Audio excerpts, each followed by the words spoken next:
Hello everybody, welcome back to the channel. In this video, I'm going to go over my NAWCQ experience, go over the process of me coming up with my deck list, and then I'm going to show you the deck profile in this video. But otherwise, I'm going to tell you the story of how I came to this deck and how I did at the tournament and how my team did at the tournament, and kind of give you all the details that I want to share. I'm really excited about this event because I've been out of the game for 2 or 3 months. Like if you've been following my channel, I used to post like every week, twice a week, whatever, and I've posted like one video per month the last 2 or 3 months. So it's been kind of slow, and therefore I hadn't done much testing, if at all, leading up to this event. So where did that leave me? You know, it kind of was a little suspicious. I was going in without really knowing what I wanted to play. I have the Mitsurugi cards. I knew that that's probably the best bet. So going into the event, or leading up to it, I was between, honestly, 2 choices, Mitsurugi or the Vanquish Soul deck. And I've had the Vanquish Soul cards forever, but I didn't have the new cards. I missed the pre-release or the sneak peek for Duelist Advance, and I didn't really want to bother getting the new Vanquish Soul card, so I figured, hey, Mitsurugi is probably the best bet for me. Something Mitsurugi. So going into the event, the 3 weeks leading up to the event, I had been working on a list, and it was just all theory. I didn't have any time to test. I didn't really prioritize it, and I kind of figured like, hey man, I'm not going to do well at this tournament. I'm not going to put in the time to test because I have so much other stuff going on in my life that I didn't really want to prioritize it, and I kind of accepted that. I was just going to go hang out with the boys. My whole team was going, so I figured it would be a good time regardless of how I did, and I kind of just accepted that going in. By Thursday, the day, like 2 days before the NAWCQ started, this was my list right here, okay?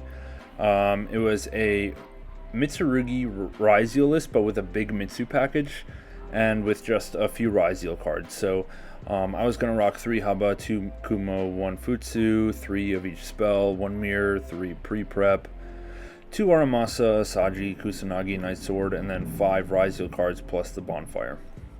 I also wanted to play the 1 Engraver and kind of have just a Moon into Requiem into DDD line, and that was the Fiendsmith package that I was going to play in my deck. And I figured this would be good if I get drolled. I would actually have a decent line to go into. And then the rest is just your standard non-engine for Mitsu Ryzeal, honestly, right? So it was a 45 card list, or 44 card list, I guess. And I don't know. I was doing test hands, and I was like, this is like all engine. I'm just too low on non-engine, right? So I was kind of whatever. I'm like, okay, I've accepted this is going to be my list. This is how the event's going to go. And it's going to be fine. Fast forward to Thursday, I'm driving with 3 of my teammates down to Indianapolis from Pittsburgh. It's like a 6-hour drive, so we get there about 5-6 o'clock, get to our Airbnb, and we start testing. And I don't know, I'm just really, this list is kind of sus for me. Like, I'm just getting Fuwood, I'm getting Peruliad, and it's just not fun. And I'm like, man, I'm trying to play Mitsu. The point of playing Mitsu is to not play into Perulia and Fua. So what am I doing? And I'm also short on non-engine. So essentially, Thursday night, what happens is I make the executive decision to switch to a pure Mitsu deck. And I'll show you that profile after I get through this story a little bit, because I have the cards right here. And so I switched to pure Mitsu, and the reason is, like, I'm trying to not play into Charmies, and I'm trying to play Impulse. Like, I need more non-engine, basically, for me to feel comfortable. I know that a standard Mitsu Rise deck is fine with this amount of non-engine, maybe, but I really want to play Impulse. I think it's, like, the best card. And I'm, like, full committed to playing pre-prep and mirror and all that kind of stuff. I know I was tinkering with the idea of playing the standard Mitsu Rise deck with the 7 Tachyons and all that. That just wasn't for me, okay? It's just not my style. I like more control style of builds. So anyway, I switched to pure Mitsu, and then we get to Friday. I get to the event on Friday, and I enter the Giant Card tournament. And I actually, with pure Mitsu, having never played it before, I made it to round 5 of the Attack of the Giant Card. I made it to the top 16, and I lose to like top deck X Ryzeal like I have no chance, right? And actually that guy ends up winning the giant card, it turns out. But anyway, that gave me a huge confidence boost, because basically I had never played this deck, but I'm 4-1 on the weekend already. So that's feeling good. Now we fast forward to Saturday. This is the main event. Get there in the morning, whatever. Round 1, pair up against a guy named Aries, and he's playing Pure Mitsu, and I get cooked. Unfortunate. It was just one of those like hand comparison games where like I had one piece of engine, he had a hand trap, okay. He has an engine, I have a hand trap, okay, and go back and forth until someone has engine and the other person doesn't have a hand trap anymore. And that's basically how games 1, 2, and 3 went. So I lose game 1, and I'm like, okay. You know, I went into the event thinking I'm not gonna do well, and round 1 I lose, and I'm like, oh, damn. But I had my hopes up from Friday, right? But anyway, I win the next 6 rounds of the event. So I'm 6-1. I've never day 2'd a premier event ever. Okay, so I'm like, hell yeah, I need one more win out of the next 2 rounds to day 2 Nats, and that would be like huge for me, because you know I don't even care about top 64. Just give me day 2. Okay, I lose the next 2. Okay, the round 8 I play against Mermail. I just get full comboed, barrier statue. I don't open hand traps. It's unplayable. Nothing I can do. Round 9 I play against someone, I believe Card Fox Gaming is their handle. Make sure you go check them out. But anyway, game 1 I lose. I get full comboed by Orcus Mitsu Fiendsmith. Game 2 I win because I full combo. Game 3 I have game in my hand and I just don't see it. I make the wrong play. I attack but not for enough damage, and they win the game on the following turn. So I basically choked in round 9, unfortunately, and I did not make it to day 2. But I went 6-3 with my Pure Mitsu deck, which I'm going to show you right here. Let me switch over to this. Okay, so here's my list. I had 42 cards in the main, and it's nothing like too out of the ordinary. It's actually pretty similar to what I think Joshua Schmidt played in the French Nationals. That's kind of where I got my inspiration from. But anyway, I played the standard Ritual lineup: 1 Futsu, 3 Murakumo. 3 Habakiri, 2 Murakumo. I played 3 Aramasa for my normals, 1 Saji, 1 Kusanagi, and 1 Night Sword Serpent. Yeah, it's the standard lineup. I chose not to play Manju because I wanted to play Impulse. I chose not to play Lamia because I don't own any. And maybe I would have played 1 Lamia, 2 Aramasa, I don't know. But this was fine for me. And then for the spells, kind of the standard lineup also: 3 Ritual, 3 Prayers, 1 Magatama. Okay, so going into this event also, I've never used this card before. And this card is awesome. And it took me a while to learn like why it's good. And I always thought like this card's a brick. Like, why are we playing this? Why not play the trap card instead? This card is great. So I definitely recommend giving this a try. 1 Mirror and 3 Pre-Prep. That's your Mitsurugi engine, I suppose. And then I played 2 Extrav, 1 Prosperity. The 2 Extrav was like cards 41 and 42. Like, I was playing 40 without Extravs, but I figured I felt like I wanted them, and I thought it was worth adding them for consistency, even if it meant going over 40. 1 Talent, 3 Fua, 3 Perulia, standard, like the hand traps everyone has to play. 3 Droll, 3 Impulse, 1 Nib, and 2 Ash. The 1 Nib because I'm playing Gallon Granite in the extra, so it's searchable. 2 Ash just because I felt like it was good enough. And yeah, Josh didn't play Ash in his main deck, I think, but that was before a lot of the new cards came out. For example, Vanquish Soul. I felt like Ash is really good against that deck for Stake Your Soul. And then Orcus is out, and Ash is very good against Harp Horror. And Ash, I needed something to stop Liger Dancer from coming out on my board against Lunalight, so I felt like I needed just a little bit more interruption, like actual cards to stop my opponent from making their boss monsters or making their main play, and therefore I decided to include the Ash in the main deck. So this is the 42 card main, and I'll go through the extra, but while I mention Lunalight, I actually have 0 outs to Lunalight in my main deck. So I kind of accepted that, hey, if I play against Luna and they make Liger Dancer, game 1, I scoop. Like, I scoop on the spot because I have no outs. I technically have 1 out, but they're never going to let me do it. It's Dugaris double attack, but they'll just pop, right? For the extra, 2 IPs, 2 SPs, 2 Dynamondo, 1 Dark. All of these came up this weekend. And I'm playing 2, 2, and 2 because of Extrav, of course. But yeah, Dark was good as well. It came up in a couple plays where one play I made Dark. I took my opponent's Murakumo out of their graveyard, and then I used another card plus Dark into SP to banish their prayers, and that stopped them from prayers back to Murakumo. And they were under draw, and it was the whole thing. But Dark came up. Anyway, Tornado Dragon, I use this card a lot. I use it to clear Ryzeal Cross.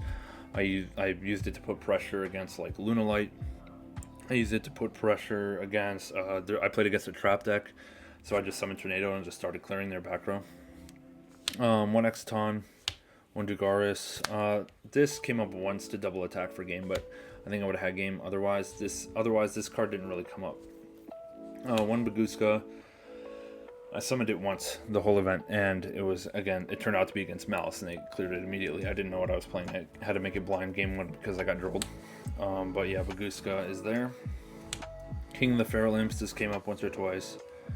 Gallant Granite, I made it a lot. And then Typhon Zeus. Typhon came up once or twice. Zeus, I never made. Yeah, this extra was okay. I wish I played more links, honestly. I think more links would have been useful. And I don't know. Like, Zeus was never made. Dugaris is... I'm never making this. It comes up, like, in niche situations, but honestly, it was kind of like, whatever. So, what I actually would have wanted to play was a Code Igniter. That would have won me a game or two. Because I got ashed on my Saji to search the Ritual spell, but I had 2 Rituals in hand, 2 4s on board, but I just couldn't Ritual summon, so the Code Igniter would have come in clutch. So I think I probably would have switched out one of these for a Code Igniter in the extra if I were to rebuild this deck. But anyway, yeah, that was fine. Like I said, I would have tried to play more links, maybe, like a Link 3, and like maybe the big BLS monster or something like that. Would have been kind of clutch. And then the side deck, so I went for 3 Lancia. Oh, shout outs to Alex Turner, by the way, on this side deck, because he helped me build the damn thing. Like the other 12 cards besides Lancia. Okay, 3 Lancia, 3 Ogre. So I was really high on Ogre for this event because it helps me against Vanquish Soul, it helps me against Lunalight, and also for the side pattern, I actually put it in against Maliss as well. Because ogering their Splash Mage is actually pretty good, especially when you have like a ton of hand traps. I put in a lot of non-engine for Maliss because my plan was just to hand trap them to death and then just summon a Murakumo and kind of have game. I played 1 Wosu, the Kaiju. This came up a couple times. I Kaiju'd over DDD, I Kaiju'd over a Dynamorphia Rexterm, I Kaiju'd over what else? The Utopic Draco Future in the Anomat matchup once, but yeah, it was pretty good.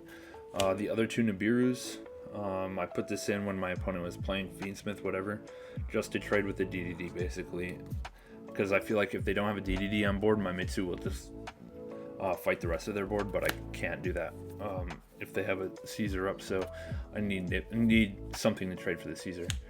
The 3rd Ash, and then Called by, Purification, and Triple Solemn Warning.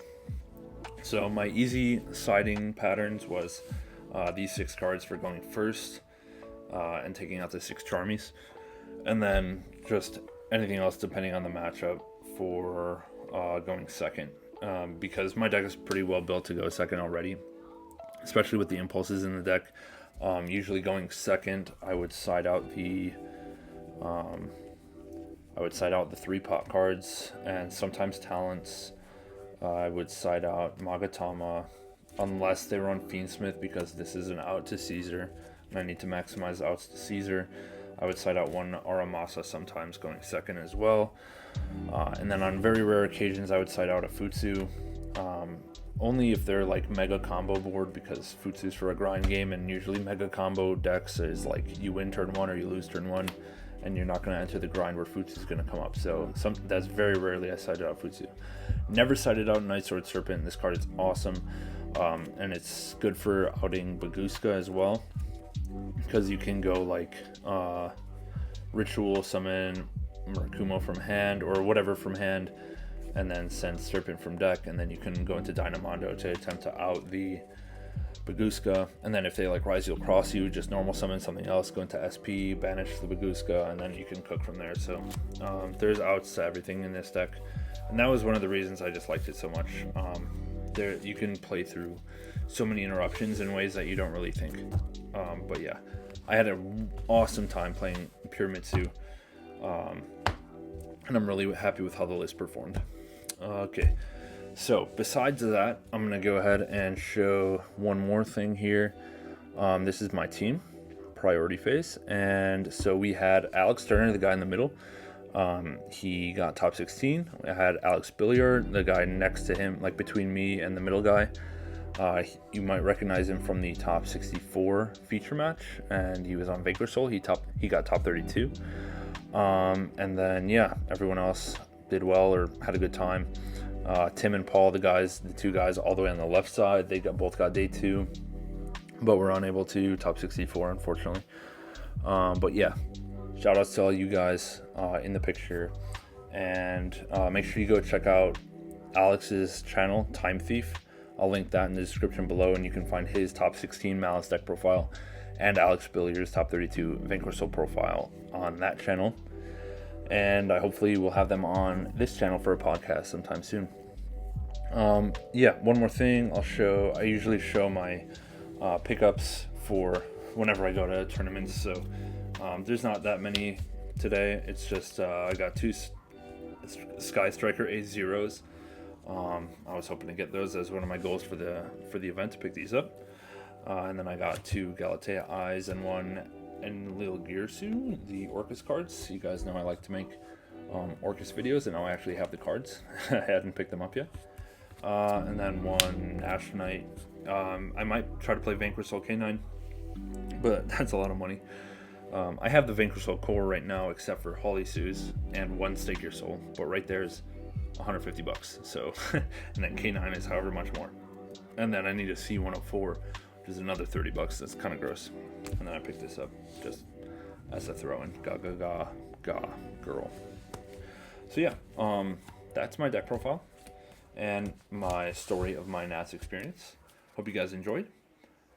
Leave a comment below if you said hi to me. First of all, a lot of people said hi to me at the event, so I do appreciate all of you. If you are watching this and you said hi to me, comment down below which person you were, and yeah, and I appreciate that. And otherwise, comment down below if you went to Nats, and if you did, what deck you played and how it went. And if you didn't go to Nats, what deck you're gonna play next format with Justice Hunters coming out very soon. All right, with that, I'll catch you guys later.